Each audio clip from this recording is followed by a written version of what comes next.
Oh, hey guys. Hey, Alexia, how are you today? I'm good. How are you?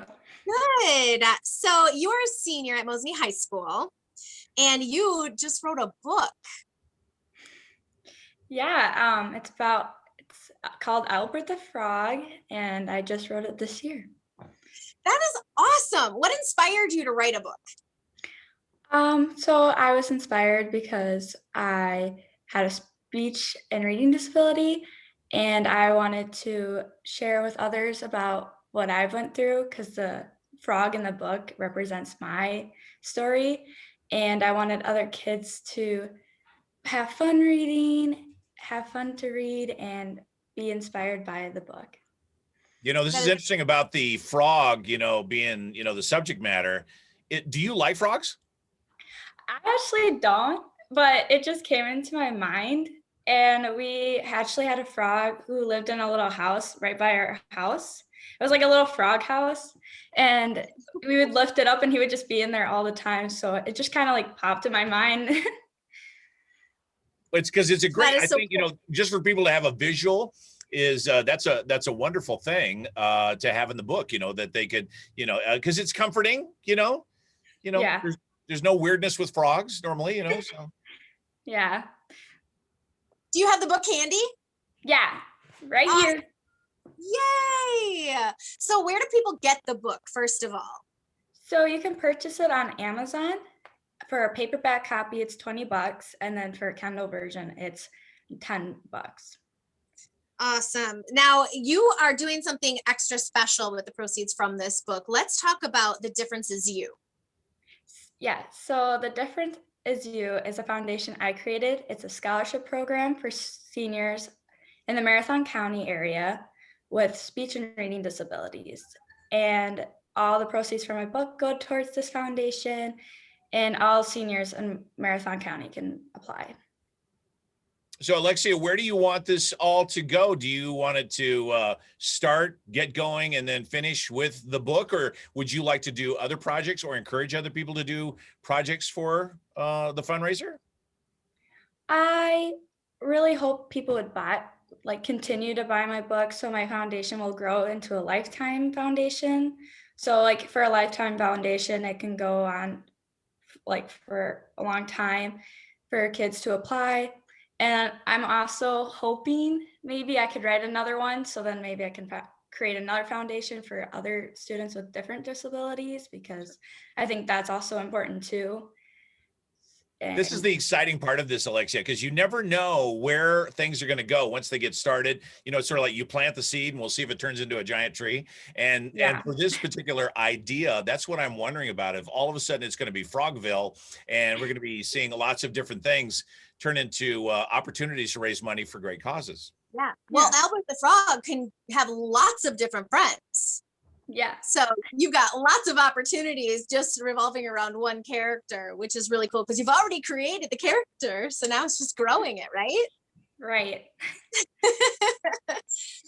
So now, do you want to read a little bit of the book to give us a little bit of a taste of what the book is about? Sure. Okay. So Albert the Frog. Do you want me to lift it up like this? That would be great. That'll work. Okay. I'll move myself. Here we go. There once was a frog named Albert who lived in the swampiest waters you've ever seen. He was like any other frog, but he couldn't croak. He tried and tried, but he just did not sound like the other froggies. Instead of a croak, it was more of a wheeze, a cough, a sneeze. Albert's mom took him to the doctor, who diagnosed him with a swollen croaker. The doctor said, "Albert, let's get better. Otherwise, you won't be able to croak anymore." Albert was very scared, but his mom stayed with him to help him feel safe. Albert's doctor informed him he was also behind on his croaking, and the other froggies did not know what he was saying. One day, a speech froggie named Mrs. Blue invited Albert to her class. "Albert, you're falling behind on your croaking and reading." After they spoke, Albert went back to his class. The other froggies were concerned. "Why were you there? Is everything okay? What did she say?"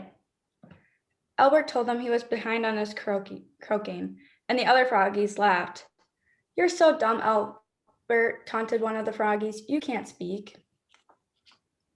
Albert went home, feeling down, telling his mom other froggies had made fun of his croaking. He just wanted to croak like everyone else.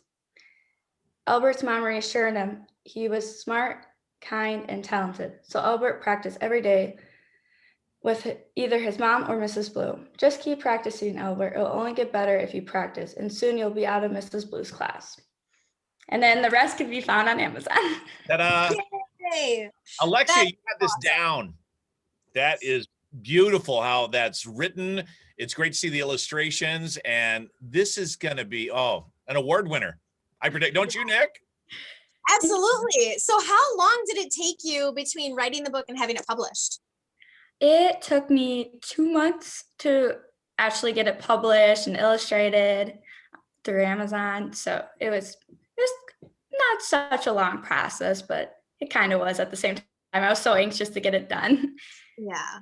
Well, it's great. It's a great concept, and it's wonderful that you've created this foundation to help other kids, and it fits right along with the theme of the book. And I think that is fantastic. And you're working on giving away 2 scholarships. Is that correct?